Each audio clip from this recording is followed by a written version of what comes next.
ጤና ይስጥልን ክቡራትና ክቡራን አድማጮቻችን እንደምንሰነበታችሁ። ይህ ሳምንታዊ የስፖርት ፕሮግራማችን ነው። በዛሬው የስፖርት ፕሮግራማችን ከነሐሴ 10 ቀን እስከ ነሐሴ 16 ቀን በተካሄደው የአውሮፓ ሻምፒዮን የአትሌቲክስ ውድድር ሜዳሊያ ካመጡት 3 አትሌቶች ጋሻው አየለ፣ ታደሰ ጌታውንና አይምሮ አለሜ ጋር ቃለ ምልልስ እናካሄዳለን። ሶስቱም በስልክ መስመራችን ይገኛሉ። ጤና ይስጥልን እንደምናላችሁ? ጤና ይስጥልኝ ሰጠኝ። እንዴት ነው እንግዲህ ከሩጫ መልስ ነውና ያ ድካሙ አለፈ? ድካሙ ገና አላለፈም፣ እየጀመረ ነው። ያው ድካሙና ያው የነበረው የኮርሱ ክብደት የሮጥነበት የሱ ጫና ያው በዛውን ሰዓት አይሰማም። ያው ሰውነት ማገገም ሲጀምር ነው ድክመቱም ስለቱም የሚሰማና ይሄን 2 ቀን ያው የሚሰማበት ቀን ነውና ያው እሱን ለማገገም እንግዲህ ከሩጫ ተገለናል። ሁላችንም እረፍት ላይ ነው ያለነው። ይገባኛል። ለመግቢያ ያክል ነው እንግዲህ ጋሻው አንተ 3ኛ በመውጣት የነሐስ ሜዳሊያ አምጥተሃል። በቡድን ደግሞ ሁላችሁ የወርቅ ሜዳሊያ ያገኛችሁበት ሁኔታ ነበርና እስኪ ውድድሩ እንዴት ነበር? ከጋሻውን ጀምር። ውድድሩ በጣም ቆንጆ ነበረ። እንዳየው የሮጥንበት ቦታው አመቺም አልነበረም። ብዙ ጣውረድ ነበረው። እንደገና ተወዳዳሪዎችም ጎበዝ ነበሩ። በአውሮፓ አሉ ከሚባሉት ነው ተመርጠው የመጡ። የኛም ቡድን በጣም ጎበዝ ቡድን ያለና ያም ሆኖ ግን እግዚአብሔር ይቅናችሁ ብሎ ለኛ በአንደኝነት በቡድን የወርቅ ሜዳሊያ ማምጣት ችለናል። በእኔ ደግሞ በራሴም 3ኛ በመውጣት የነሐስ ሜዳሊያ ማምጣት ችያለሁ። ዝግጅታችሁ ከዛ በፊት እንዴት ነበረ? ዝግጅታችን ጣሊያን ሀገር ሄደን ነበረ ለ4 ሳምንት ማለት ነው። እዛ ትንሽ ሙቀትም እንደገና አየሩም ከበድ ያለ ስለሆነ ለስልጠና ተብሎ ማለት ነው። ስልጠናው ትንሽ ከበድ ያለ ነበረ። ቀላል አይደለም። እንደዚህ ቤተሰብ ጥሎ 3 ሳምንት 4 ሳምንት 1 ወር 2 ወር መቀመጥ ቀላል አይደለም። ያም ሆኖ ግን የፈድክበት አላማ ሲሳካ በጣም ደስ ነው የሚለው። ደስ ይላል። እናንተ ያመጣችሁት ውጤት በግል ብቻ ሳይሆን እንደውም ለህብረተሰቡም ራሱ ትልቅ ሞራል የሚሰጥ ነው። ለሀገሪቱም ትልቅ ክብር ነው። በዚህ አጋጣሚ ልናመሰግናችሁ እንወዳለን። ታደሰ 5ኛ ነው የወጣህና ያንተስ ሁኔታ እንዴት ነበር? እንግዲህ ያው በቡድን ብትሸለሙም 5ኛም በማራቶን ጥሩ ውጤት ነውና እንዴት ነበር? እስኪ ንገረን። ለእኔ በማራቶን እንደ ቡድን ለመጀመሪያ ጊዜ ነው የምወዳደረው። እኔ ማራቶን ውስጥ ብዙም አልቆየውም። ያው ገና ከጀመርኩኝ 1 አመት ነው ከጀመርኩት። 1 አመት ተኩል ምናምን ሆኖኛል። 3-4 ማራቶን ሞክሬያለሁ። ቀላል ውድድር አልነበረም። በእርግጥ ማለት የጠበቅነው እኔ የጠበቅኩት በራሴ የጠበቅኩት ይሄን ያክል ይከብዳል ብዬ አልጠበቅኩም። የሮጥንበት ቦታ ቁልቁለቱም ዳገቱም ተጣጣፉም ምናምን እሱ ትንሽ ከበድ ይል ነበር። ግን የሰራንበት መንገድ እና የተጋገዝንበት እስከደረስንበት ሰዓት ደግሞ የነበረን ኮሚኒኬሽን አብረን ባንድ ላይ ተነጋግረን የምናደርጋቸው ነገሮች ያው ጣሊያንም የሰራን ሰዓት ሁሉንም ነገር በቀላሉ ማግኘት ስለማይቻል እያንዳንዳችን በትርፍ ሰዓታችን አንዳችን ለአንዳችን በሳይክልም በምንም ተጋግዘን እስከዛን ድረስ ከደረስን ድረስ እንግዲህ ከውድድሩ ቦታ ደርሰን የምንችለውን ያክል አድርገናል። ተወዳዳሪዎቹም ልክ ጋሻው እንዳለው ቀላል አልነበሩም። ሁሎቹም ጠንካራ ነበሩ። አንድ ቡድን ነበረ የሚጠበቅ። እሱን ቡድንም ያው እንግዲህ ከ36 እና 38 ዛም በኋላ ነው ሜዳሊያ ይዘን እንደምንመጣ ሀሳብ ውስጥ የነበርነውና ከ39 በኋላ ያው ሶስታችን ጋሻው አይምሮና እኔ ሶስታችን ነበርን። ያው በምንችለው መጠን እንግዲህ ተነጋግረንም ተጋግዘንም ያው ማምጣት ያለብንን ነገር አመጣናልና የድካማችን ፍሬ ተቀብለናል ብዬ አስባለሁና እኔ በግሌ በጣም ደስተኛ ነኝ። አይምሮም እንዲሁ 8ኛ ነው የወጣህና ውድድሩ ቀላል እንዳልሆነ አሁን ጓደኞችም እየተናገሩ ነው። አንተስ እንዴት ትገልጸዋለህ? በእርግጥ ሁሉንም ነገር ተናግረውታል ጓደኞቼ። በእኔ በኩል ያለው ነገር እኔ በጣም እጅግ ደስተኛ ነኝ። ሁላችንም ደስተኞች ነን። ያው ደስታውን ለህዝባችን ለሀገራችን እንዳመጣ ነው ባለሙሉ ተስፋ ነን። ሩጫው ቀላል አይደለም በእውነት ከሆነ ያው ሁላችንም ውጤታችን እንደሚያምር ሁሉንም በውስጡ ራሱ አሳምኖ ነው የመጣ። ከዛም ተወዳዳሪዎች ተፎካካሪዎቻችንም ቀላል እንዳልሆኑ በጣም ትግል እንደሚጠብቀን ነው አስበን የመጣ ነው። ከዛ የበለጠ የሚያከበደው ያው እንደ ጓደኞችም እንደተናገሩትኝ የቦታው የውድድሩ ቦታ አቀማመጥ በጣም ቻሌንጅ ነበረው። ከሩጫው ይልቅ የቦታው ቻሌንጅም ትንሽ ተጽዕኖ ፈጥሯልኝ እና ግን ያው ለሁሉም ስለሆነ ይሄ ያጋጠመን ነገር ያንን ተቋቁመን ያው በጥሩ ሁኔታ የሄድንበትን ዓላማችን አሳክተናልኝ። ለሀገራችን ባንዲራችን ከፍ አድርገናል የሚለው ነው ያለው። አሁን እንግዲህ በአውሮፓም የአትሌቲክስ ሻምፒዮን እንዲሁም በዓለም ሻምፒዮን መወዳደር ከግል ውጤት ባሻገር የሀገርን ባንዲራ የሀገርን ክብር ተሸክሞ መሮጥ ነው እና ይህ ነገር ቀላል አይደለም። ለሀገሬ ውጤት ማምጣት አለብኝ ብላችሁ ስትጥሩ ብዙ ፈተና ይኖረዋል። ኃላፊነቱ አለ፣ በውስጣችሁ ብዙ ትግል አለ። የሚደክማችሁ እንኳን ድካማችሁን ተቋቁማችሁ ውጤት ማምጣት አለብን የሚለው ነገር አለና እንዲያው ለሀገር ወክሎ መሮጥ እና ለግል መሮጥ ልዩነት አለው ወይ ጋሻው? በመጀመሪያ ልዩነት አለው። ምክንያቱም ለግል ስትወዳደር ማለት ነው ብታቆምም ብትጨርስም ራስህን ብቻ ነው የምትጎዳውም ራስ ነው ብትሸነፍም። ግን ለሀገር አሁን ስትሮጥ አንተ ብታቆም ማለት ነው እነዚህ አብረው የሚለፉት ጓደኞች የቡድን በአንተ ምክንያት ሊሸነፉም ይችላሉ። እንደገናም ያሰቡትን ላያሳኩ ይችላሉ። ለግል ስትወዳደር አንተ ከራስ ጋር ነው የምትሮጠው። እንደገና ከቡድን ጋር ሲሆን ለሀገር ሲሆን ግን ሀገር ወክለህ ስትሮጥ ብዙ ክብደት አለው። ምክንያቱም አሁን አንተ በይሄን ያህል ሰርተህ እንደገና ሀገር ወክለህ ስትሮጥ የሀገርህን ባንዲራ ከፍ ለማድረግ ነው እንጂ ወደኋላ ለማስቀረትም ልኩም አለህ። ያም ሆኖም ሜንታሊቲ ይቀየራል። ምክንያቱም እንደዚህ አሁን ቢደክምህ ምን ቢልህ እኔ ለእኔ አይደለም ሮጠው ለጓደኞቼም ነው እነሱን ለማገዝ ያለኝን አቅም ተጠቅሜ ለመጨረስ ሞክራለሁ ትላለህ። ብቻህን ግን የራስ ስለሆነ ሜንታሊቲህም አንዳንድ ጊዜ ይቀየራል። የሆነ ነገር ሲሆንብህም በቃ ዛሬ የኔ ቀን አይደለም ብለህም ልታቆም ትችላለህ። ግን ቡድን ጋር ስትሆን ያለህን አቅም ተጠቅመህ ውድድሩን ትጨርሳለህ።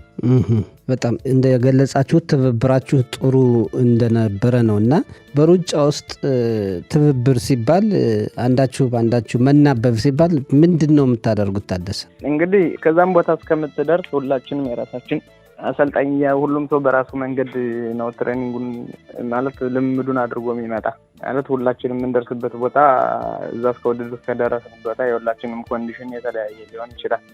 ግን ለማራቶኑ ደግሞ ያው እስከ 30 አብረህ ከደረስና ከ30 ኪሎ ሜትር በኋላ ጫናውን ተቋቁመ መግፋት የምትችል ከሆነ ያው የቡድን ስራ ሲሆን ትልቁ ነገር ያለህን ተፎካካሪ ቡድን ብዛት መቁጠር ነው። የነሱ ተፎካካሪ ቡድን በበዙ ቁጥር ያንተ ቻንስህ እያነሰ ነው የሚሄድ። ምክንያቱም ከአንዳችን አንደኛ ቢወጣም ግን ከኛ አንደኛ ከወጣውና ወይ ደግሞ 7 ከወጣው መሀል ሌሎች ከገቡ 2 እስከ 6 ቢገቡና ያንተ ደግሞ ከዛም በኋላ ቢገቡ መሀል ላይ አንደኛ የወጣው ቡድን ሳይሆን መሀል ላይ ያሉት ናቸው የሚቆጠሩትና ልክ በጀርመኖችና በእኛ መካከል ውስጥ የነበረው ማለት ነው። የእነሱ አንድ አሸናፊ ቢኖራቸውም ግን እኛ መሀል ላይ ከቡድን አጋሮቹ ቀድመን ስለገባን እሱ ብቻውን ምንም ነገር ማድረግ አልቻለም እና አንዳንድ ጊዜ ያለንን የቡድን ተፎካካሪ መመጠን ነው ማለት በቀነስካቸው ቁጥር ለማሸነፍ ያለህን እድሉ ሰፊ ነውና እኛ ጋርም የነበረው ነገር አሁን መጨረሻ አውሮፓን ሻምፒዮናውን ያደረግነው ውድድሩ ላይ እሱ ነው የነበረ ማለት አንዱ እንደሄደ ቢገባንም ግን መሀል ለኛ ሶስታችን እስቀረነ ድረስ የእሱም ቡድን አጋሮች ሁለቶችን ከኋላ ካስቀረናቸው የኛ ቻንሳችን ከፍ ያለ እንደሆነ ስለገባን ያው የምትችለውን ያክል አብረህ ተነጋግረህ አብረህ እስከምትችለው ያው እንግዲህ እስከመጨረሻው ድረስ ያው ሩጫ እስካላለቀ አላለቀም ነውና የሚያልቅ ድረስ ትታገላለህ እና ትልቁ ነገር የምትችለውን ያክል የቡድን አጋር ካለ ከነሱ ጋር ተናበህ ያለውን የቁጥር ብዛት መቀነስ ትልቁ ነገር። በጣም እንግዲህ ከፍተኛ ስራ ነው የሰራችሁት። ሌላው በዛ ሰው መካከል ሩጦ ውጤት አመጣለሁ ማለት ለኛ በተለይ ለምንመለከተው በቴሌቪዥን መስኮት እንኳን የሚከብድ ይመስላልና እዛ ሜዳ ውስጥ ስትገቡ ሩጫው መስመር ውስጥ ስትገቡ ደግሞ እየተጠናከራችሁ የምትሄዱበት አንዳንዴ ወደኋላ አንዳንዴ ወደፊት ትላላችሁና እንደው አይምሮ ይህን አድርገን ብንሆን ከአንደኛ እስከ 3ኛ እኮ እንወጣ ነበር፣ ይህን ባለማድረጋችን ነው የምትለው ነገር አለ ወይ? እንግዲህ የቻልነውን አድርገናል። በመጀመሪያ ያው በእርግጥ እነሱም እንዳሉትኝ ስራችንን ሰርተናል። አሁን ለእኔ ያጋጠመኝ በበኩል አፊት ነው የነበርኩኝ ሁሌ ከመጀመሪያው አንስቼምና ውድድሩ ላይ ያን ገንጥሎ ሲሄድ በቃ እኔ ከኋላ ቀረውኝና በቃ የሆነ ሰዓት ብቸኝነት የተሰማኝ ሰዓት ነበረ። 37 አካባቢ 8 አካባቢ ላይ በጣም ብቸኝነት ተሰማኝ። ማለት ዞር እያሳኝ ነው እነሱ ብቻ ናቸው ያሉትኝ። በቃ የቡድን ወርቅ የለም ምናምን በየ በቀላሉ ተስፋ የመቁረጥ ባህሪ ያለ አይደለ? ያነ ተሰምቶ የነበረ ግን በቃ 38 አካባቢ 9 ላይ ልንደርስንል ጋሻውና ታደሰን ዞር ስል ከኋላ የሳያቸው እኔ በቃ ስልካችን ቻርጅ ሊጨርስ ሲል ቀይ እንደሚበራው አይደል? እንደዛ በርቼ ነበረ። እንደገና ፉል ነው የሆንኩትኝ ነው ደረሱ አሉ። አሁን በቃ የራሳችን ነው ማለት ተማመንኩኝ። በቃ ተስፋ የቆረጥኩትን እንትን እነሱን ሳይ በጣም እንዴት መግለጽ ቃላት ያጥረኛል። ማለት በዛውን ሰከንድ የተሰማኝ ስሜት እኔ ነኝ የማውቀውና በዛውን ጊዜ እነሱን በቃ ተስፋ ቆርጠው ወደ ኋላ ነው የቀሩት። እነሱ እንደመጡ ወደፊት ስንል እነሱ ተገንጥለው ወደ ኋላ ነው የቀሩልን እና ብናረገው ኑሮ የሚለው ደግሞ ያው ትንሽ ያው ምናልባት ልጁ መጨረሻ ላይ በጣም ደክሞ ነበር ጥሎን የሄደው ልጅ። አዎ በእርግጥ እኔም ደክሞኛል። ግን እንደው ምናልባት መጨረሻውን የተገናኘንበት ሰዓት ትንሽ ቀደም ብሎ ቢሆን እሱንም የመያዝ አቅም ይኖራል በነበረ ሞራልና ኃይልነት በአንድነት እሱን ነው ከጋሻውም ታደሰም ሆነ እኔ የራሳችን ደረጃም እናሻሽልበት ይኖር ነበር የሚለው ሀሳብ ነው። ቅሬታው ይሄ ነው። እንግዲህ በሩጫም ውስጥ ማሸነፍና መሸነፍ ያለ ነው። ግን ያመጣችሁት ውጤት በተከታታይ ለሶስተኛ ጊዜ በአውሮፓ ሻምፒዮን ስትሆኑ በቡድን ካለን መረጃ በጣም ደስ የሚል ነው። አሁን እንደው ለእኛ 42 ኪሎ ሜትር ከ195 ሜትር ነው። ያንን ለመሮጥ እንኳን ለማሰብ ያስቸግራል እና ውድድር ከመግባታችሁ በፊት ልምምድ ስታደርጉ ይሄውን ሁሉን ሙሉ ማራቶን ነው ልምምድ የምታደርጉ ጋሻው? የመጀመሪያ ብዙ ትሬኒንግ አለ። ማራቶን ማለት ነው። አሁን ማራቶን ማድረግ ነው ብለህ አቅደህ ስትነሳ 2-3 እንደገና በጣም ብዙ ጊዜ ይወስዳል። ልምምዱም በጣም ከባድ ነው። ማለት በቀን 2 ጊዜ መሮጥ አለብህ። በሳምንት ሁላችን ማለት ነው እንደ ሰውነቱ 200 ኪሎ ሜትር የሚደርሳለ 170-180 ኪሎ ሜትር በሳምንት ማለት ነው። 42 የሚደርስ የለም። ማራቶን 1 ወር ሊደርስ ሲል የመጨረሻ ረጅም ፕሮግራም ይባላል። እሱም 40 ኪሎ ሜትር ነው። 40 ኪሎ ሜትር ብቻ ትሰራለህ፣ ግን 42 አትሰራም። አንዳንዳችን አሁን ኢትዮጵያ ስንሰራ ግና ኮረኮንች ላይ በፈጣን ሰዓት ሳይሆን በቀላል ማለት ነው እግር ማደንዘዝ ምናምን የሚባል 42-43 የሚሰሩ አሉ። ግና ሁልጊዜ አይሰራም። ቢሰራ ወይ 1 ጊዜ ወይ 2 ጊዜ ነው። ያም ሆኖ ግና በቀላል ፔስ ማለት ነው። እንደ ውድድሩ ፔስ አይደለም ሰዓት ማለት ነው። ከዛ በኋላ ትንሽ አረፍ ትላላችሁ ውድድሩ ከመጀመሩ በፊት? ውድድሩ ከመጀመሩ በፊት ሳምንት ሲቀር ማለት ነው ውድድሩ የማውረድ ባህሪ ያለው ሰውነት ስለመመለስ። ምክንያቱም የሰራው ትሬኒንግ በጣም ከባድ ነው። እስከ ውድድሩ 1 ሳምንት እስከሚቀር ብዙ ፕሮግራም ነው የምሰራ፣ ብዙ ትሬኒንግ ነው። እሱን ደግሞ ጉልበት ለመመለስ ድካም ለማራቅ ማለት ነው ሳምንት ሲቀር ብሰራ 80 እና 70 ኪሎ ሜትር ነው በሳምንት ማለት ነው ከውድድሩ በፊት እና ብዙ ርፈት።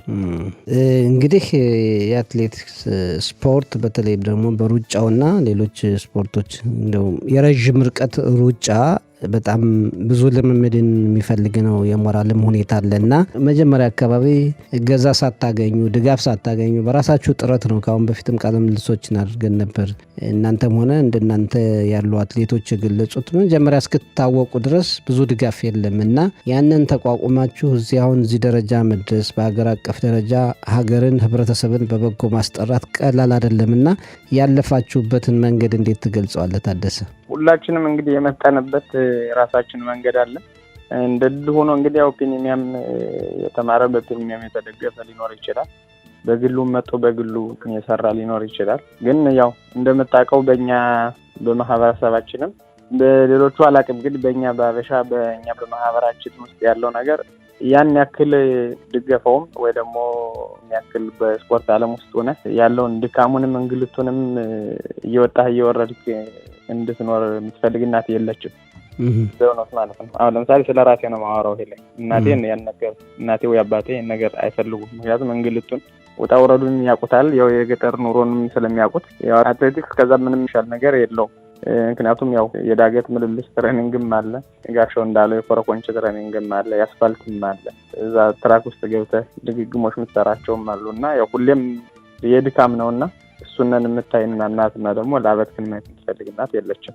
በበኩሌ ከቤተሰብ ጥሩ ቃላቶችን ተቀብዬ ይሆናል ወይም ደግሞ ከጀመርከው ጨርስ የሚሉትን ቃላቶች ተቀብለ ሊሆን ይችላል እንጂ ይሄ በብር ደረጃ ወይ ደግሞ ከዛ የዘለለ ነገር ግን አለን ላችሁ ብር እንሰጣችኋለን፣ ብትቸገሩም እናግዛችኋለን ምናምን የሚባለው ቃላት ብዙም አልነበረም። ግን ያው የሆነ ቀን ላይ ይልፋትክም በራስ ተማምነህም በአሰልጣኞችን ተማምነህ የሆነ ውጤት ሲመጣ የሆነ አካል ላይ ድጋፍ ይመጣል። በፊት ሚስራዳ ሊያባክሌታ በጣም የሚያግዝ ነበር፣ ለሁሉም ማለት ነው። ለሚቀበሉ አትሌቶች በጣም የሚያግዝ ነገር ነበረ። ምክንያቱም ቢያንስ የሆነ ይሄ ያለኝ ብለህ ስለምታስብም ያው በስነ ስርዓት ትሬኒንግ መስራት ትችላለህ። የሆነ ነገር ቢጎልም ይሄ ይሸፍንልኛል ምናምን ብለህ ስለምታስብ እሱ ያግዝ ነበር። አሁን ላይ ግን ያለ አይመስለኝም እና የለንም። እሱም ትንሽ አስቸጋሪ ነው እና ግን ያው ሁሉም ሰው እንግዲህ የወጣበትንም የወረደበትንም እንትን ብሎ እዚህ ጋር ዛሬ ደርሰናል። ሁላችንም እንግዲህ በምንችለው መጠን ለፍተንም ደክመንም እዚህ ደርሰናል። ሁሉም ሰው አሁን አትሌቲክስን ያው እንደ ፍላጎት ሆኖ ወይ ደግሞ ይሄ ጊዜያዊ ነገር ሆኖ ሳይሆን ለወደፊት ተስፋ አለን ወይ ደግሞ ለወደፊት ህልም አለን ብለን እንደ ስራ ይዘነዋል እና በፍቅረኛም ሆነ በሚስት በራስ ቤት የሚኖሩ የሚደግፉ ሚስቶችን እና ፍቅረኛሞችም ያላቸው ሁሉም ሰው የሚደግፉበት ነገር ቀላልም ስላልሆነ ለእነሱ ክብር ይገባል።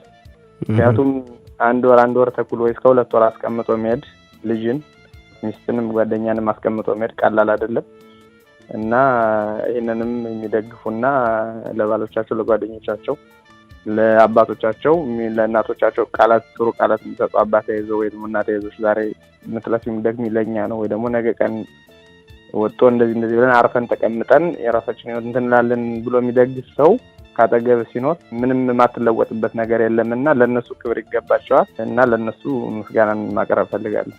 አዎ በጣም በህብረተሰባችን ብዙ መሰራት ያለበት ነው። ብዙ በስፖርቱ ዓለምም በሙዚቃው ዓለምም አቅም ያላችሁ ልጆች አላችሁ፣ ግን የማገዙ የመርዳቱ ሁኔታ በጣም አነስተኛ ነው። የምስማማበት ነው። ብዙውን ነገር ስታመጡ በየክለቦችም ታቅፋችሁ ስትንቀሳቀሱ የሚደረግ ድጋፍ አለ ወይ? አይምሮ ድጋፍ እርዳታ ይሰጣል ወይ? ድጋፍ ይሰጣል። በክለቡም ሆነ በኦሎምፒክን ኮሚቴዎች ድጋፍ ይሰጡናል። ግን ይበቃል ብለን መደምደም አችልም።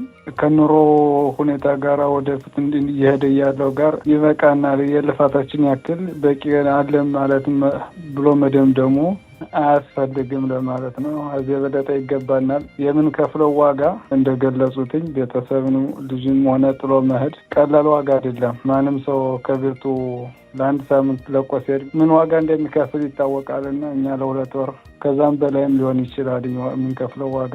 በተለይ በአሁን ባለንበት ጊዜ በአገር ዓለም ሰላም ባልሆነችበት ራሳችን አሳልፈን እንደመስጠት ነው እኔ የማየው አንዳንድ ጊዜ።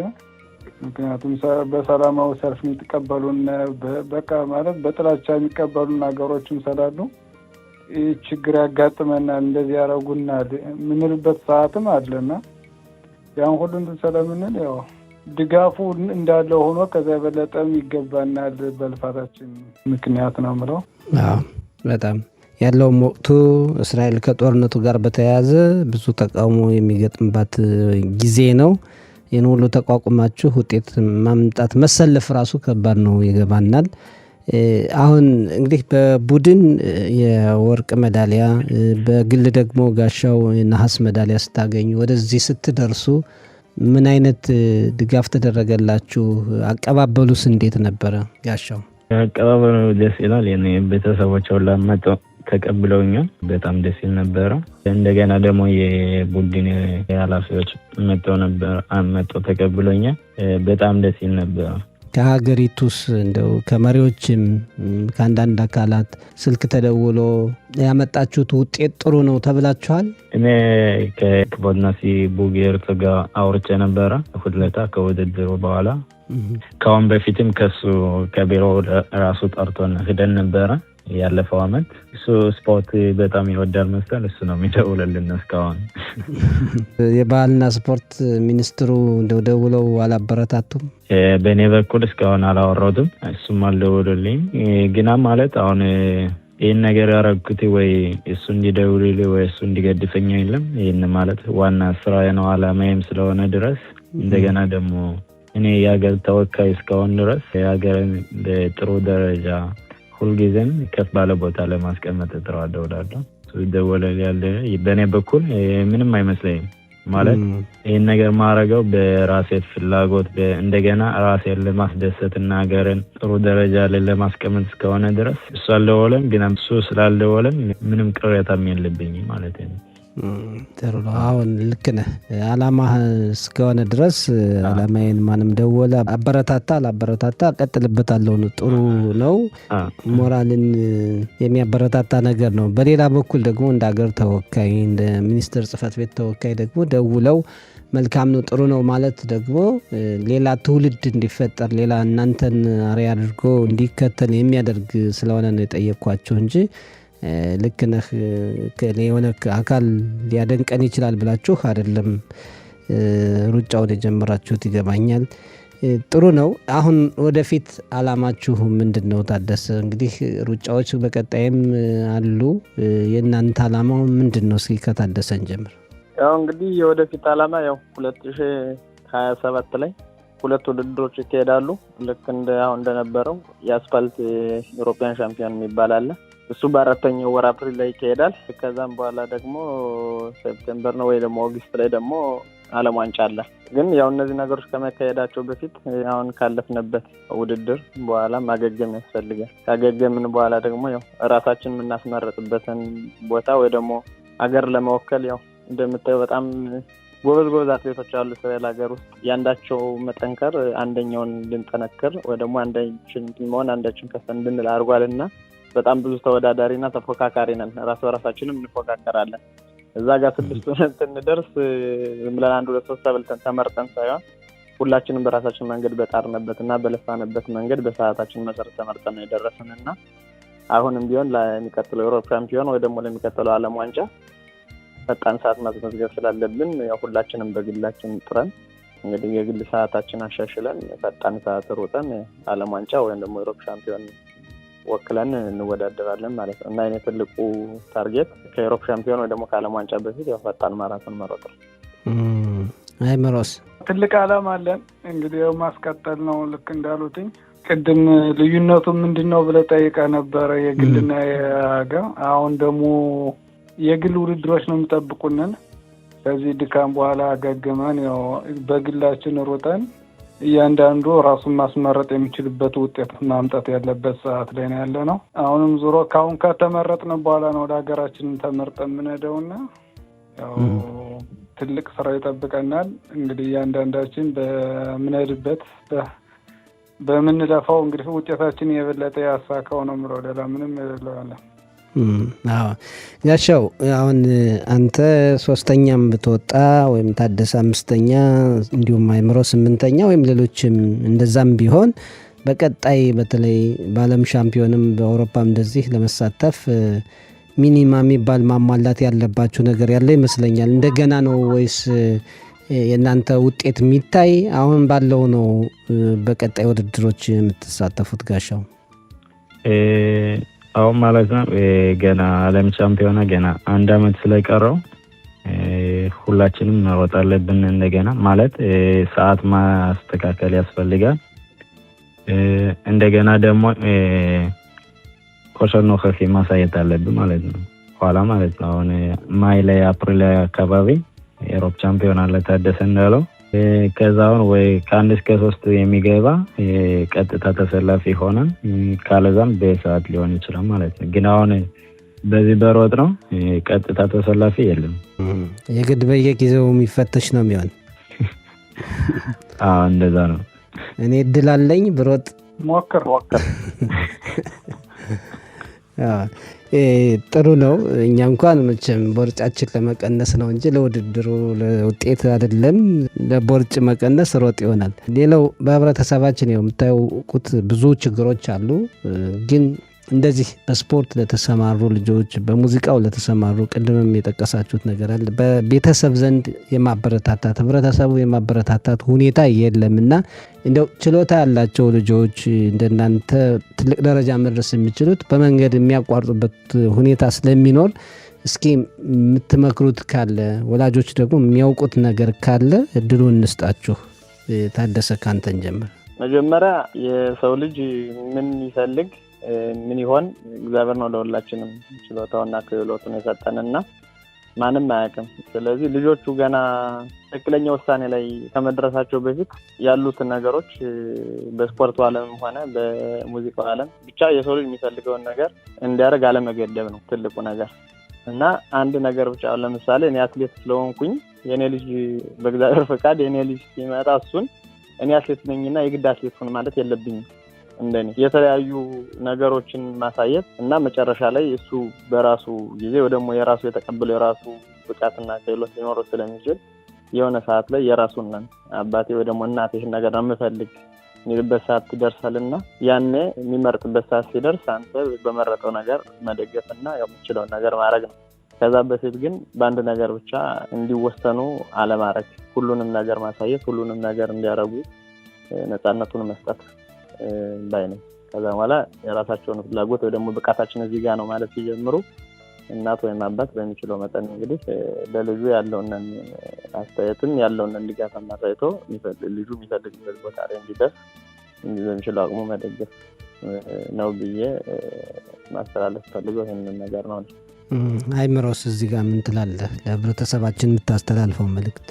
አሁንም ቢሆን እኔ ስራ ለሚጥር ሰው ይሄ ያዋጣኛል ለሚል ሰው ልጅ መገደፍ ያስፈልጋል ነው የምል። ግዴታ በስፖርት ብቻ ባይሆንም ወደ ስኬት ወደ ጥሩ ዓላማ እስከሆነ ድረስ ቤተሰብም ሆነ ቤተዘመድም ሆነ ከጎኑ መቆም በጣም ትልቅ ነገር ነው ብላለሁ። አሁን በስፖርቱ ዙሪያ ደግሞ አሁን በፊትም ተናግሬያለሁኝ። ሞራል ለሰው ልጅ በጣም አስፈላጊ ነው። ሞራል ካለ የሆነ ድክመት ቦታ ላይ ያነቃሃል። ገዳፊ ካለ ትነቃለህ። ምን አለ ለኔ ብዬ ነው የምሰራው፣ ግን አንዳንድ ጊዜ እንዴ ገዳፊዎችም እኮ አሉ እነሱንም ላስደስት የሚል ሞራልም አለና ልጆቻችንም ሆኑ ሌላው ባለበት ቦታ መገደፍ ግድ ይላል። እርዱን፣ በሞራላችሁ እርዱን ነው። ልክ ነው። በጣም ጋሻው ሁሉንም እነሱ ብለውታል። ግን መናገር የምፈልገው አሁን አንድ ልጅ ይህን ነገር እወዳለሁ ወይ ይህን ነገር ማድረግ እፈልጋለሁ ህልሜ ነው ብሎ ሲነሳ ማለት ነው። አሁን በሩጫ ማለት ነው ወዲያው ውጤት አታይም። ብዙ መንገድ መልፋት ያስፈልጋል። እንደገና ወዲያው ውጤት ላይመጣልህ ይችላል ማለት ነው። ብዙ መልፋት አለብህ። አንድ ነገር ለማሳካት ስትፈልግ በወጣቱ በኩል አብዛኛውን የሚታየው የመሸነፍ ነው። አሁን እንደዚህ አድርጌ ያልተሳካልኝ በቃ ይህን ነገር ተዋዋለሁ የሚል ማለት ነው። እና ማለት የሚችለው አንድ ነገር አቅዳችሁ ወይ አስባችሁ ስትነሱ እንደዛ ነገር ተስፋ ለመቆየት ነው። ብትወድቅም ምን ብትልም አንድ ቀን ይሳካል አንምለው። በቤተሰብ በኩል ባላቸው አቅም መደገፍ፣ እነሱን አለመከልከል ማለት ነው። ከዓላማቸው ወይ ከፍላጎታቸው ባይከለክሏቸው ደስ ይላል። ምክንያቱም የቤተሰብ ድጋፍ ከሌለ አንተ በወጣትነት ቤተሰብ ካጠገብህ ከጎንህ ያስፈልጋል። ቤተሰብ ደግሞ ከአንተ ተቃራኒ ወይ እንትንፍን ደጋፊ ካልሆነ ብቻህን ማሳካት ይከብዳል። እንኳን በመጀመሪያ ነውና ደረጃ ላይ ሆነህም የሰው ድጋፍ ወይ አይዞህ የሚል ሰው ከሌለ በጣም ይከብዳል። እና ቤተሰብ ልጆቻቸውን አበረታቱ ነው የምለው። ጥሩ ነው። ማበረታታት ያስፈልጋል። በመንግስት ደረጃም ድጋፍ ለሚያስፈልጋቸው ወጣቶች ደገፍ ይገባል። እኛም ቢሆን በመገናኛ አውታር እንዲህ ድጋፍ እንዲሆን የራሳችን ድርሻ መወጣት አለብን። አሁን እናንተ ከኛ ጋር የምታደርጉት ቃለ ምልልስ ራሱ ህብረተሰቡ ነገሮችን እንዲረዳ የበለጠ የሚያደርግ ነውና እናንተም ደግሞ በተለያዩ መገናኛ አውታሮች የምትሰጡት መግለጫ እና ቃለ ምልልስ በጣም ጠቀሜታ አለው። በጣም ነው የምናመሰግነው። አትሌት ጋሻው አየለ፣ አትሌት ታደሰ ጌታውና አትሌት አይምሮ አለሜ በጣም እናመሰግናለን። በቀጣይም በሰፊው እያንዳንዳችሁ ለብቻ የምንነጋግርባቸው ጉዳዮች ይኖራሉ። ከዚህ እንግዲህ ከአውሮፓ ሻምፒዮን ጋር በተያያዘ ከእናንተ ጋር ያካሄድነው ቃለ ምልልስ በዚህ ይጠናቀቃል። እናመሰግናለን። በመጀመሪያ ይህንን መድረክ ስለሰጠኝ በእኔ በኩል በጣም አመሰግናለሁ። ለሀገሬ ሜዳሊያ አንደኛ በማውጣትና በራሴ በኩል ደግሞ 3ኛ በማውጣት በጣም ደስተኛ ነኝ። ለአንተም ሰዓትህን እንትን ብለህ ለእኔ መድረክ እንደዚህ በመስጠትህ በጣም በጣም አመሰግናለሁ ነው የምለው። እንግዲህ እኛ ሬዲዮ ጣቢያችን ነው፣ ችግር የለም። እሺ ታደሰ፣ እኔ ደግሞ ያው አንተ ያለህንን ጊዜህን እንትን ብለህ ካለንበት ፈልገህ አደዋውለህ የራሳችንን ሀሳብ አምጥተን በየራሳችን መንገድ እንድንናገርና ነጻነትን ሰጥተህ በነጻነት እንድናወራ እና ያው በማውቀውም በማላውቀውም ያው በትንሹ እውቀቴም ያለኝን ሀሳቤን እንድገልጽ ስላረከኝና ይህንን መድረክ ለእኔ አሳልፈህ ስለሰጠኝ እግዚአብሔር ይስጥልኝ። አመሰግናለሁ። እናመሰግናለን። አይምሮ መጨረሻ። እኔ ትልቅ አክብሮት አለኝ ሰጠኝ። በጣም ማመሰግናችሁ ለሁላችሁም አብራችሁ በአንድ ላይ ይህን ፕሮግራም ለምታቀርቡት በሙሉ ይሄ ትልቅ ነገር ነው ለእኛ ለወላጆቻችንም በእናንተ በኩል ብዙ ነገሮች እንደሚደርሱ ሰማለሁኝና ትልቅ ብርታት ነው። እግዚአብሔር እንግዲህ ያክብራችሁ እንዳከበራችሁን። እኛም ወገናችን ወክለን የወገናችን ስም በማስጠራት ትልቅ ደስተኞች ነን። እናመሰግናለን። በቀጣይ እዚህ ስቱዲዮ እንድትመጡ ነው የምንፈልግ። በጣም ነው የምናመሰግን። እዚህ ስቱዲዮ እንጋብዛችኋለን። እናንተ መጣችሁ ያላችሁን የህይወት ልምድ እንድታካፍለን እንፈልጋለን። በጣም እናመሰግናለን። ናሁኑ ቻው። የተከበራችሁ አድማጮቻችን ለዛሬ ብለን ያቀረብነው ፕሮግራም ይህን ይመስላል። ስለተከታተላችሁን እናመሰግናለን። እስከ ሳምንት ቸርን ሰንብት። በደህና ቆዩልን።